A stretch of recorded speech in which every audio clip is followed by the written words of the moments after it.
They say some moments change everything. Not in some dramatic, fireworks kind of way, but in quiet, ordinary moments that slip in when you're not looking. When your guard is down. When life feels numb, and you're just going through the motions, thinking nothing exciting could ever happen again. That's when it creeps in. That shift. That pull. I didn't know a simple offer in the kitchen would be one of them. Honestly, it started with a laugh. A spoonful of something sweet. I was barefoot, hair up, apron on, just another tired Thursday afternoon. The kind of day that blends into the last 20. Same dishes, same silence, same me. But then he walked in. David. My stepson. He was just visiting from college, staying a few weeks while his dad traveled for work. Nothing unusual, really. We'd always been close. Always had a kind of banter, like two people who understood each other in a house full of people who didn't talk much. But that day, something was different. He leaned against the counter, arms folded, and smiled at me like I was interesting. Like he was seeing me for the first time, not as his dad's wife, not as the woman who reminded him to take out the trash, but as someone else entirely. And when I turned to offer him a taste, just a spoonful of the custard I'd been working on, something in his eyes didn't move. He didn't blink, didn't laugh. He just stared. And then he said something so casual, so playful, I didn't even flinch. Only if you feed it to me.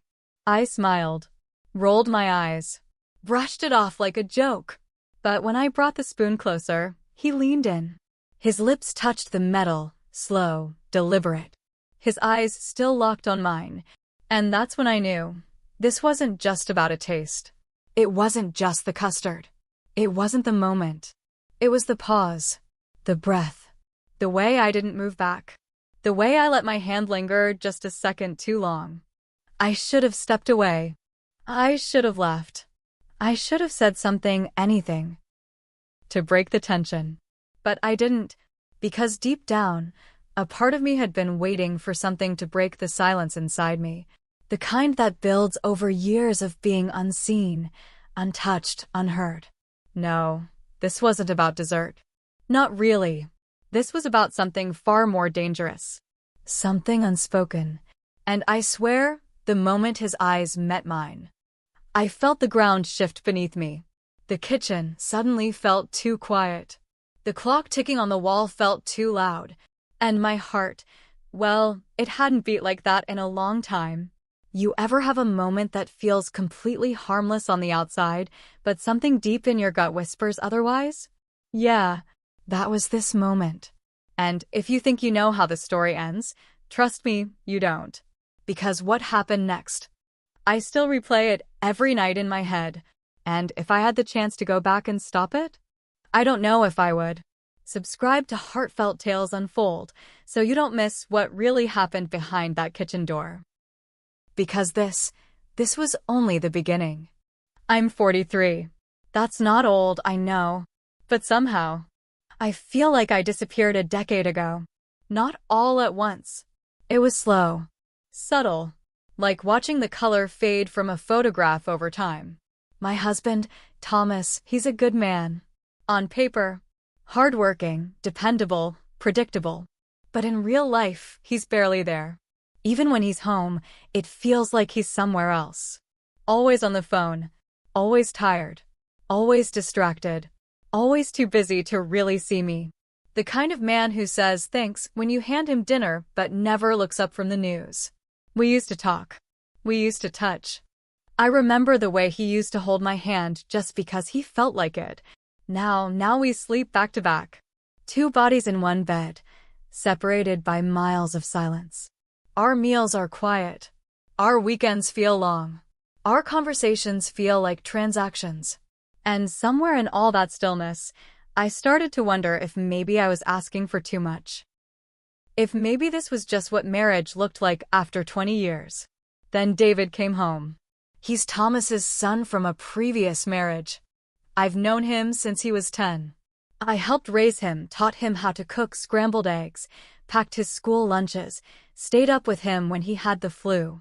But this David, the one who walked through the front door from college, he wasn't the same boy I remembered. He was taller now, his voice deeper, his eyes sharper, more aware. There was something behind his gaze. Thoughtfulness. Curiosity. A quiet confidence that didn't ask for attention, but seemed to command it anyway. He was only staying for a few weeks while classes were out. I didn't think much of it. Just another visit. But from the very first day, I noticed something different. He listened when I spoke. Not out of politeness. Not the way most people do, nodding while looking past you. No, he really listened. He'd ask how my day was. Then he'd wait for the answer.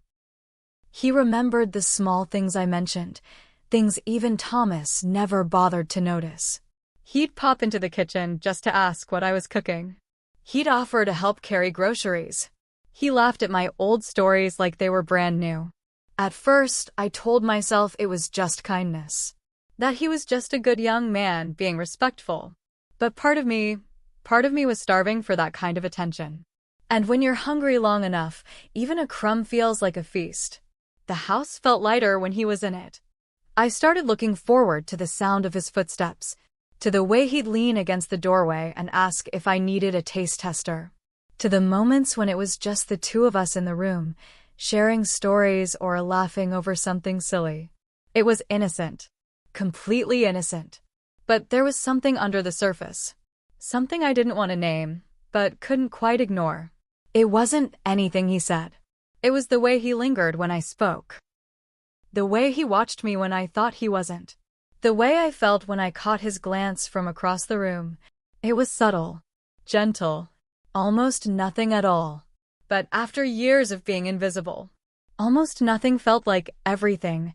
It was a Tuesday, late afternoon. The kind of quiet, still hour where the sunlight starts to lean golden across the kitchen tiles. Thomas was out meetings as always. I had music playing low in the background, sleeves rolled up, trying out a custard recipe I hadn't touched in years. It felt good to be focused on something. I was humming along to the tune when I heard the door creak. David. He stepped in without a word, leaned against the frame, and just watched me. There was a softness in his expression, calm, curious. I didn't turn right away. Just smiled over my shoulder and said, "You always come in here when you smell sugar." He laughed. "You always make it hard to stay away." I looked back at him then. He was wearing a plain white t-shirt. Hair slightly tousled, like he'd just gotten out of bed. But his eyes, those stayed on me, steady and unreadable. I held out the spoon. "Come on, taste it. Tell me if it's too sweet." He stayed where he was, arms folded across his chest. A slow smile tugged at the corner of his mouth. "Only if you feed it to me like a proper chef." I froze for a second. Just a beat. Then I laughed. Played it off. "Oh, so now I'm your personal baker too?" He didn't answer. He just walked over, slow and unbothered, until he was standing right in front of me. I lifted the spoon again, holding it between us. He leaned down. Took it. Not quickly. Not carelessly. Deliberate. Slow. His lips brushed the metal. He closed his eyes, just for a second, like he was tasting more than just custard. Then he opened them. Still looking at me. Not smiling now. Just holding my gaze. I laughed again, too loud, too fast, and turned away to rinse the spoon. But my hands were shaking, and the kitchen didn't feel the same. I told myself it was nothing. A silly moment. A joke. But for the rest of the day, I couldn't stop thinking about it. The way his eyes didn't move. The way he stood so still, like he was waiting for me to acknowledge something neither of us had the courage to name. That look. It wasn't from a boy. And I think I liked that.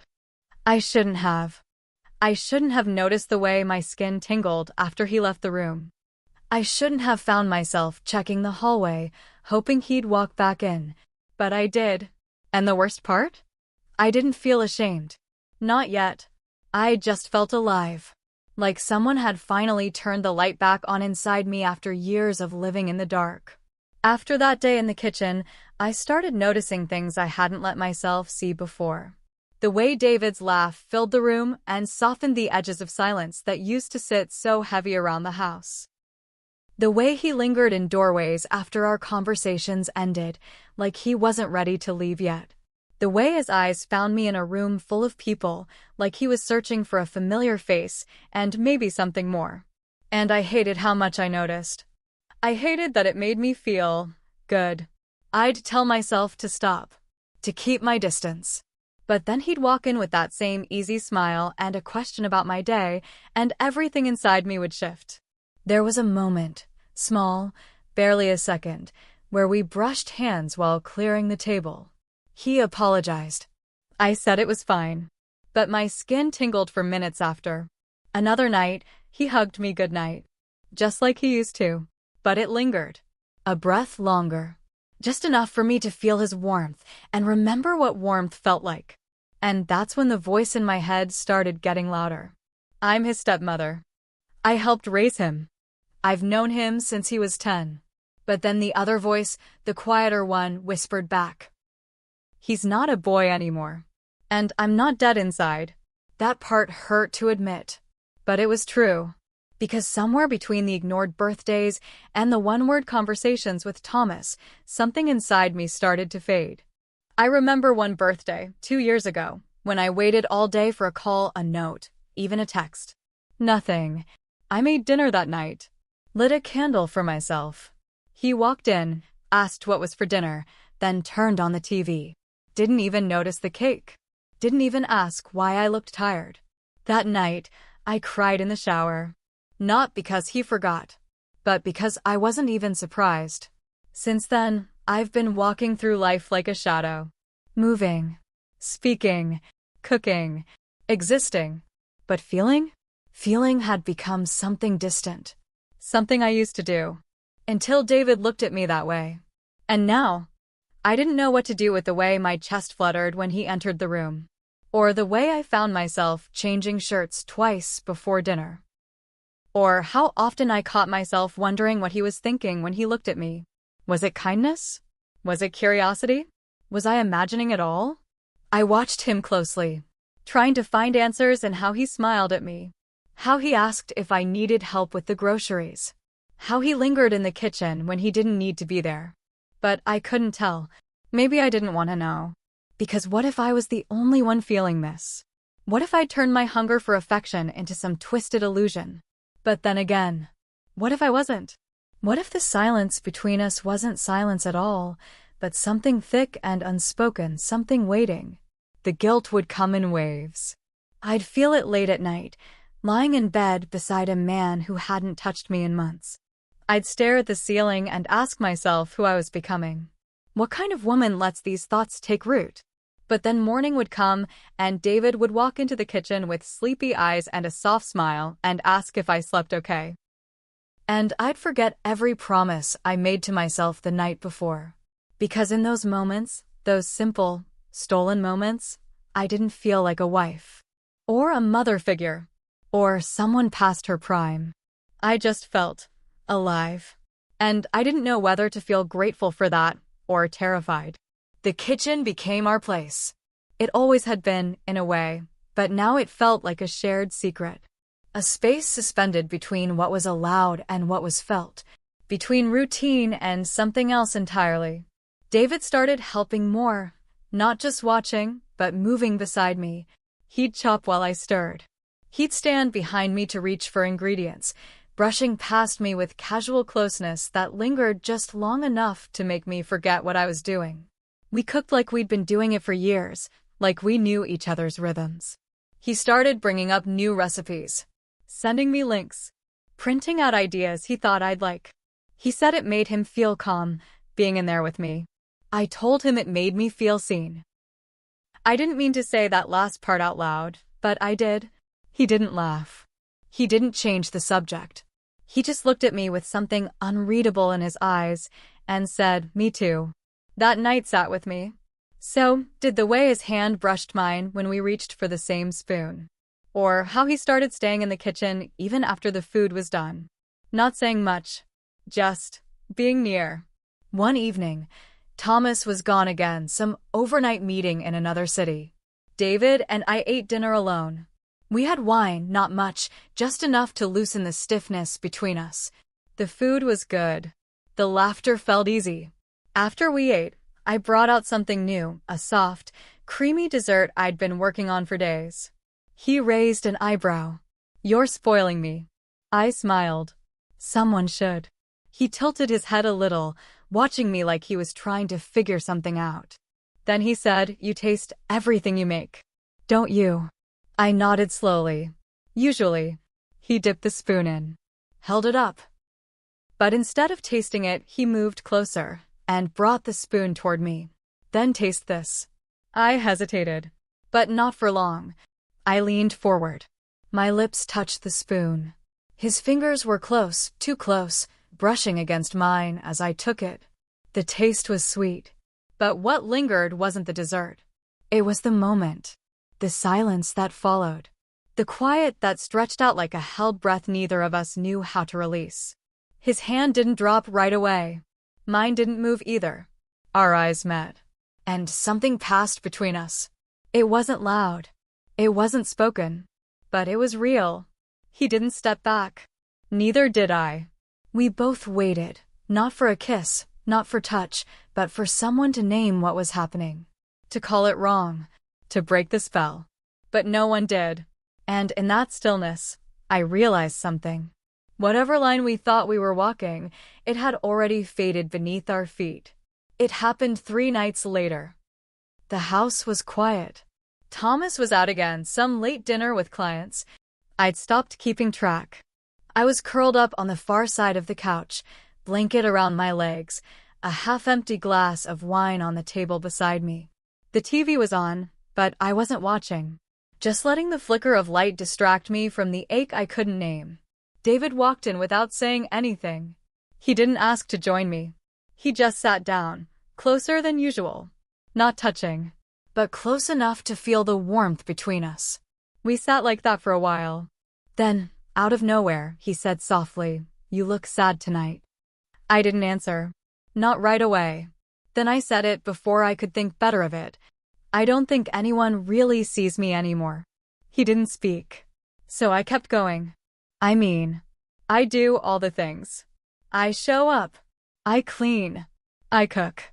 I smile when I'm supposed to. But some days, I feel like I could disappear and no one would notice." He turned to me. I'd notice. And it wasn't the words themselves. It was the way he said them, low, steady, sure. Like he wasn't trying to make me feel better. Like he just meant it. "I see you," he said again, his voice even softer. "More than anyone ever has." I looked at him. Really looked. His eyes weren't curious anymore. They were certain. And in that moment, the room changed. My breath caught. Not because I was surprised, but because a part of me had been waiting. We didn't move right away. We just stared. 2 people on opposite sides of a line we both knew we weren't supposed to cross, but already had, in every way that mattered. I should have stood up. I should have made a joke. Changed the subject. Created distance. But I didn't. Instead, I leaned in. Fairly. Slowly. Like my body was moving ahead of my mind. And he didn't stop me. His lips brushed mine. Soft at first, uncertain, like he was giving me a chance to pull away. But I didn't. Because in that single, stolen moment, I didn't feel invisible. I didn't feel forgotten. I felt wanted. Alive. Real. And then it deepened, just slightly, breathless and warm, trembling and wrong in every possible way, and yet, I didn't stop. The kiss didn't last long, but what it left behind stayed. Because when we finally pulled apart, reality came rushing back in like a wave. I stood up fast. Didn't speak. He said my name, gentle, questioning, almost afraid. But I couldn't look at him. I just walked out of the room, into the hallway, into the dark, closed the door behind me, and leaned against it, shaking. My heart was pounding. My lips still tingled. My whole body felt like it didn't belong to me anymore. I felt sick, alive, afraid, wanted, dirty, all at once. And worst of all, I didn't know if I regretted it, or if I'd been waiting for it all along. The next morning, he avoided me. I felt it the second I stepped into the kitchen. He was already there, pouring cereal, staring into the bowl like it held all the answers. He didn't look up when I walked in. Just gave a quiet morning without meeting my eyes. I nodded, tried to match his tone, pretended I didn't notice the way his shoulders stiffened when I reached past him for a mug. The silence between us felt thick. He finished eating in record time, rinsed his bowl, and walked out. No laughter, no casual banter, no light touches, just gone. Later that afternoon, Thomas came home. Suitcase in one hand, Bluetooth still in his ear, talking to someone about numbers I stopped pretending to care about years ago. He kissed my cheek like someone clocking in for work. Didn't notice the tightness in my smile. Didn't ask how I'd been. He walked right past David on the stairs and barely said hello. Business as usual. I tried to act normal. I really did, but I was off. Dropping things. Misplacing my phone. Asking the same question twice during dinner. My body was in the room, but my mind kept rewinding, playing last night in pieces I couldn't hold together. And David. He wouldn't even look at me. At one point, he walked into the living room where I was folding laundry. I could feel him standing behind me. Just standing there. Like he wanted to say something. I didn't turn around. I couldn't. He finally said, "Can we talk?" And I said, "There's nothing to talk about."